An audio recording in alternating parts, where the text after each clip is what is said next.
আসসালামু আলাইকুম everyone.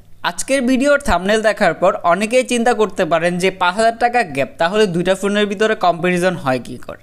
And এই ভিডিওটা আসলে কম্প্যারিজন টাইপ না, এখানে হচ্ছে আপনাদের যে অনেকগুলো ভুল ধারণা আছে, যেগুলো হচ্ছে আপনারা স্মার্টফোন কিনতে গেলে চিন্তা করেন, বাট ওইগুলো হচ্ছে যে ভুল ধারণা, সেগুলো হচ্ছে আজকের এই ভিডিওতে আপনাদেরকে ধরিয়ে দেব।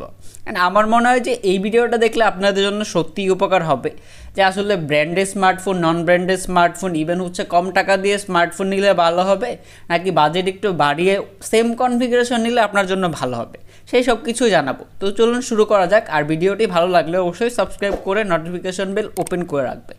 তো ১ নাম্বার পার্ট হইতেছে ডিজাইন, মানে ফোন কেনার আগে অবশ্যই ডিজাইনটা দেখে নেবেন।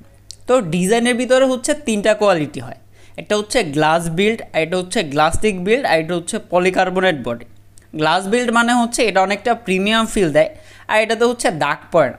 আবার গ্লাসের ভিতরে অনেক কোয়ালিটি আছে, নর্মালি প্রোটেকশন আছে, বাট লো রেঞ্জে যেগুলো আসে ওইগুলোতে অনেকগুলোতেই প্রোটেকশন থাকে না। তারপরে হচ্ছে অনেকে গ্লাস বিল্ড শোনার পরে হচ্ছে যে মনে করেন যে এটাতে গ্লাস আছে অনেক কিছু, বাট গ্লাস্টিকটা হচ্ছে আপনাদের জন্য সেফ অপশন, কারণ এটা হচ্ছে অনেকটা গ্লাসের মতো দেখা যায় না, এটা হাত থেকে পড়লে ভাঙার চান্স কম। আর যেটা প্লাস্টিক বিল্ড আছে মানে পলিকার্বনেট বডি, ওইটা বর্তমান সময়ে এতটা চলে না। এছাড়া হচ্ছে আরেকটা জিনিস হচ্ছে সাইড মাউন্টেড কিনা রেয়ার মাউন্টেড। সাইড মাউন্টেডটা হচ্ছে যে সবার কাছে বেশি প্রেফারেবল থাকে, অ্যান্ড এটা হচ্ছে দেখতেও ভালো লাগে। এছাড়া হচ্ছে ফোনের টাইপ সি পোর্ট আছে কিনা, মানে টাইপ সি পোর্টটা হচ্ছে সহজলভ্য, অ্যান্ড এটা হচ্ছে চার্জে দিতে গেলেও কোনো রকম প্রবলেম হয় না। এছাড়া হচ্ছে ফোনের থিকনেস, ওয়েট। একটা ফোনের হচ্ছে থিকনেস কম হইলে বা ওয়েট কম হইলে ইউজ করতে সুবিধা হয়। অ্যান্ড অনেক সময় হচ্ছে যে অনেকে ফ্ল্যাট ফ্রেমের যে ট্রেন্ডটা চলতেছে এটার জন্য হচ্ছে ফ্ল্যাট ফ্রেম খুঁজেন, বাট এইটার একটা অসুবিধা কিন্তু আছে, মানে কর্নারগুলো এজি থাকলে আপনারা যখন ফোনটা হাত দিয়ে ধরবেন তখন হচ্ছে হাতে লাগে, বা এক হাতে ইউজ করতে গেলে এতটা কমফোর্ট ফিল হয় না, যেটা হচ্ছে সাইডে কার্ভ থাকলে ফিল হয়। যার জন্য আমি আপনাদেরকে সাজেস্ট করব, যারা আসলে লো রেঞ্জের একটা স্মার্টফোন কিনতে যাইতেছেন তাদের হচ্ছে সাইডগুলো কার্ভ হইলে আপনাদের জন্য সুবিধা হবে ইউজ করতে। অ্যান্ড দুইটা ফোনে, এইখানে যে দুইটা ফোন নিয়ে কথা বলতেছিলাম, এই দুটো ফোনের ভিতরে অবশ্যই Z60 ডিজাইনটা ভালো লেগেছে, বাট যদি আপনি কমফোর্টের কথা চিন্তা করেন তাহলে হচ্ছে এখানে মোটোরোলার ওয়েট ডিস্ট্রিবিউশন অ্যান্ড কমফোর্টেবল বেশি লেগেছে আমার কাছে। অ্যান্ড দুইটারই সাউন্ড কোয়ালিটি ঠিকঠাকই ছিল, সিমিলারই বলা যায়। তো ডিসপ্লের দিকে গেলে হচ্ছে কি করবেন, নর্মালি 3 টাইপের ডিসপ্লে পাওয়া যায়, একটা হচ্ছে super AMOLED, OLED, IPS. Normally low রেঞ্জে আইপিএসটাই বেশি দেখা যায়, তবে আইপিএসের ভিতরে অনেক কিছু আছে, যেমন হচ্ছে ব্র্যান্ড কিছুটা টুইক করে, মানে কাস্টমাইজ করে। তো এইখানে জেড সাইড অ্যান্ড মোটোরোলার যে ডিসপ্লেগুলো আছে দুইটাই হচ্ছে 720p ডিসপ্লে, অ্যান্ড দুইটারই রেজুলেশন হচ্ছে 720x1600 পিক্সেল, অ্যান্ড দুইটারই পিপিআই হচ্ছে 270 পিপিআই। কিন্তু তারপর আমার কাছে এখানে মোটোরোলার ডিসপ্লেটা বেশি শার্প মনে হয়েছে সিম্ফনির থেকে। মানে সিম্ফনিটা যখন কাছ থেকে দেখতেছিলাম, মানে ছবিগুলো যখন ফেটে যাচ্ছে এরকম একটা অবস্থা। অ্যান্ড দুইটার যে 90 হার্জ আছে দুইটাতেই 90 হার্জ দেওয়া হয়েছে, বাট এইখানে হচ্ছে যে 90 হার্জটা বেশি ভালো কাজ করেছে মোটোরোলাতে।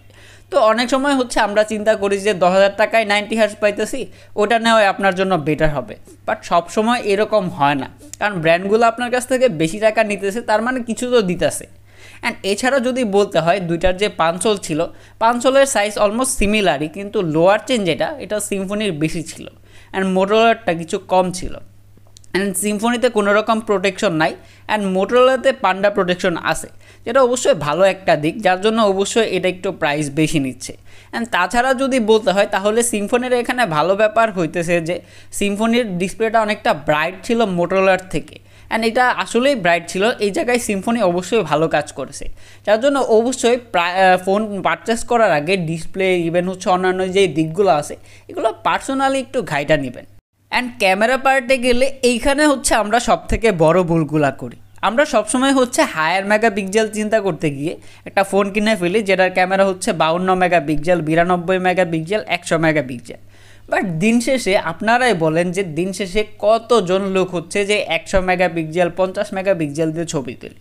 আমরা কিন্তু সবশেষে হচ্ছে যে 13 মেগাপিক্সেল, 16 মেগাপিক্সেল দিয়ে ছবি তুলি, হয়তো বা শো অফ করতে যাই বা শো অফ করি যে আমার ফোনের মেগাপিক্সেল এত আছে, বাট আদৌ কি আসলে ওইটা দরকার পড়ে?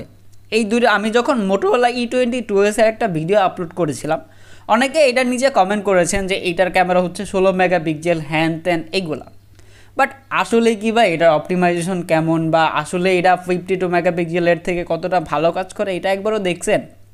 যেমন হচ্ছে স্যামসাং, অ্যাপল, অন্যান্য যে ব্র্যান্ডগুলো আছে, ভালো ভালো ব্র্যান্ড আছে, তারা কিন্তু 12 মেগাপিক্সেল, ইভেন হচ্ছে অ্যাপল কয়দিন আগে হচ্ছে যে 48 মেগাপিক্সেলে গেছে। কিন্তু এর আগে অ্যাপলের ক্যামেরা নিয়ে কি কেউ কোনো সময় কমপ্লেন করছে যে অ্যাপলের ক্যামেরা ভালো না, এইরকম ওই রকম? আসলে এই জিনিসটা হচ্ছে আপনাদের সম্পূর্ণ ভুল ধারণা। আপনারা এইটা দেখবেন যে কোন ব্র্যান্ডের স্মার্টফোন নিতেছেন অ্যান্ড এটার অপটিমাইজেশন কেমন। অ্যান্ড এইখানে যে সিম্ফনি অ্যান্ড মোটোরোলার দুইটা ফোন আমার কাছে ছিল, এইখানে আমি সিম্ফনির 52 মেগাপিক্সেল দিয়ে ছবি তুলেছি অ্যান্ড মোটোরোলার 16 মেগাপিক্সেল। অ্যান্ড এইখানে বেস্ট হইতেছে যে মোটোরোলা, অ্যান্ড এটার তোলা ছবিগুলো বেশি পাঞ্চি ছিল অ্যান্ড বেশি পরিমাণে ডিটেলস ধরে রাখতে পারি সিম্ফনির থেকে।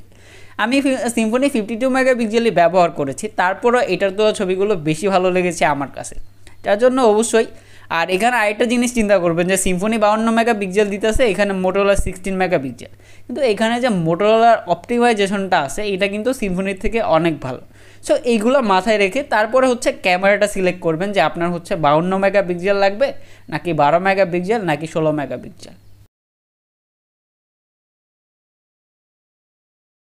পারফরমেন্স পার্টে গেলে আপনারা কী কী চিন্তা করবেন? অনেক সময় হচ্ছে আমরা একটা ফোনের প্রসেসর দেখে ফোন নিয়ে নিই, বাট এইটা আসলে লং টাইমে আপনাকে কতটা সারভাইভ করবে বা কতটা ভালো সার্ভিস দিবে সেটা আসলে মূল ব্যাপার না, বাট কতদিন ভালো সার্ভিস দিবে এইটা চিন্তা করেই নিয়ে নেন।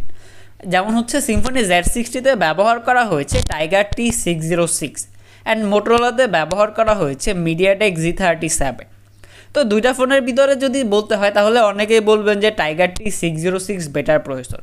হ্যাঁ, এটা অবশ্যই বেটার একটা চিপসেট, বাট এইটা আসলে লং টার্মে আপনাকে কতটা সারভাইভ করবে বা কতটা ভালো সাপোর্ট দিবে এইটা অবশ্যই চিন্তা করতে হবে। এটার জন্য যদি বলতে হয় তাহলে সিম্ফনির যে ফোনগুলো থাকে এগুলো হচ্ছে 1 বছর বা 1 বছর 1.5 বছর পর্যন্ত ভালো একটা সার্ভিস দেয়, বাট পরবর্তীতে এটা থেকে এতটা বেটার আউটপুট পাওয়া যায় না। মানে এখন যেরকম সার্ভিস পাইতেছেন পরবর্তীতে এরকম সার্ভিসটা কন্টিনিউ ধরে রাখতে পারে না। এটা হচ্ছে সিম্ফনির প্রায় সকল ফোনেই দেখেছি।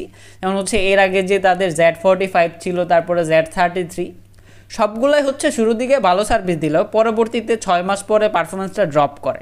এটা হচ্ছে কমেন্ট করে অনেকে জানিয়েছিলেন। এছাড়া যদি মোটোরোলার ফোনগুলো নিয়ে বলতে হয় তাহলে এই ফোনটার একটা ভালো ব্যাপার হইতেছে যে এটার আপনারা 2 বছর পর্যন্ত সব রকমের আপডেট পেয়ে যাবেন, বাট সিম্ফনিতে কিন্তু এরকম কোনো কিছু নাই। যেমন হচ্ছে এটাতে আপনারা ওটিআই আপডেট থেকে সব ধরনের আপডেট পাবেন, বাট সিম্ফনিটা হচ্ছে শিওর না যে পাবেন কি পাবেন না। অ্যান্ড এটার একটা ভালো ব্যাপার হইতেছে এটাতে পিওর স্টক অ্যান্ড্রয়েড ব্যবহার করা হয়েছে, যার ফলে সিম্ফনিতে হচ্ছে অনেক সময় হচ্ছে যে অ্যাপ ক্র্যাশ এরকম জিনিস খেয়াল করেছি, বাট এইটাতে কিন্তু ওই রকম কিছু খেয়াল করে নেই। যার জন্য অবশ্যই হচ্ছে যে কোম্পানির প্রাইস কম বেশি এটা হচ্ছে আপনারা ডিসাইড করবেন। অ্যান্ড সিম্ফনি যে খারাপ এইখানে দিতেছে এরকম কিন্তু না, এটা হচ্ছে সকল কাস্টমারের জন্য। আপনি একটা 20,000 টাকা দামের ফোন নিতেছেন, আপনার বাজেট হচ্ছে 25,000 টাকা, তো 25,000 টাকায় হচ্ছে আপনার ওইটা দরকার আছে কিনা বা আসলে ওইটা নিলে আপনার জন্য কেমন আউটপুট দিবে বা ভালো হবে কিনা, এটার জন্য হচ্ছে আশেপাশে কেউ যদি ফোনটা ইউজ করে তার কাছ থেকে হচ্ছে জেনে নেবেন। সবসময় হচ্ছে রিভিউয়ারদের কথা শুনে ফোন নিয়ে নেবেন, এটাও কখনোই ঠিক না। কারণ রিভিউয়াররা হচ্ছে সবসময় তারা যেটা ইউজ করে পায় সেটাই বলে, তারপরেও হচ্ছে যে সবসময় যে তার ইউজিং এক্সপিরিয়েন্সের সাথে আপনারটা অ্যাড হবে এরকম কিন্তু না। যার জন্য অবশ্যই ফোন কেনার আগে আশেপাশের ভাই ব্রাদার আছে যারা ওই ফোনটা ইউজ করতেছে তাদের সাথে একটু কথা বলেন, তারপর এসে হচ্ছে যে গেম প্লে দেখেন, ফোনটার ইউজিং এক্সপিরিয়েন্স দেখেন, হয়তো বা 1 মাস ওয়েট করেন, 1 মাস ওয়েট করে তারপরে দেখেন যে এই ফোনটা কেমন হবে, তারপরে ফোনটা পারচেস করেন। এটা হচ্ছে আপনাদের সবার জন্য ভালো হবে। তো বাকি থাকলো ব্যাটারি। তো ব্যাটারি সিলেক্ট করতে গিয়ে কী চিন্তা করবেন? অনেক সময় আমরা দেখি যে একটা ফোনে 4500 mAh ব্যাটারি থাকে, আরেকটা ফোনে হচ্ছে 5000 mAh ব্যাটারি, অ্যান্ড অনেকেই হচ্ছে যে 5000 mAh ব্যাটারি নিয়ে নেন। কিন্তু এখানে একটা জিনিস খেয়াল করবেন যে দুইটা ফোনে আসলে প্রসেসরটা কী। যদি 4500 mAh ব্যাটারি ফোনের যে চিপসেটটা আছে ওটা যদি 6 ন্যানোমিটারের হয় অ্যান্ড যেটা 5000 mAh ব্যাটারি যেটাতে হচ্ছে 12 ন্যানোমিটারে, তাহলে ব্যাটারি ব্যাকআপ অলমোস্ট সিমিলারই হবে, কেননা 6 ন্যানোমিটারের প্রসেসরটা এতটা পাওয়ার হাংরি না। তার জন্য অবশ্যই এই দিকটা মাথায় রাখবেন যে ওইটার প্রসেসরটা কী, আর প্রসেসর সিমিলার থাকলে অবশ্যই 5000 mAh ব্যাটারিটা নেবেন। অ্যান্ড চার্জিং সিলেক্টের বেলায় হচ্ছে কিছুটা ভুল করেন, যেমন হচ্ছে বেশি ফাস্ট চার্জার মানে হচ্ছে ফোনের জন্য ভালো। হ্যাঁ, ওইটা দ্রুত চার্জ হয়, বাট ওইটার ব্যাটারিটা কিন্তু দ্রুতই ড্রেন হয়। আর যেটা হচ্ছে আস্তে চার্জ হয় মানে স্লো চার্জ হয়, ওইটার ব্যাটারিটাও কিন্তু আস্তে আস্তে যায়, অ্যান্ড ওইটা হচ্ছে ব্যাটারির জন্য এতটা ইফেক্টিভ না। সো এই জিনিসগুলো মাথায় রাখবেন ফোনের ব্যাটারি সিলেক্ট করতে গিয়ে।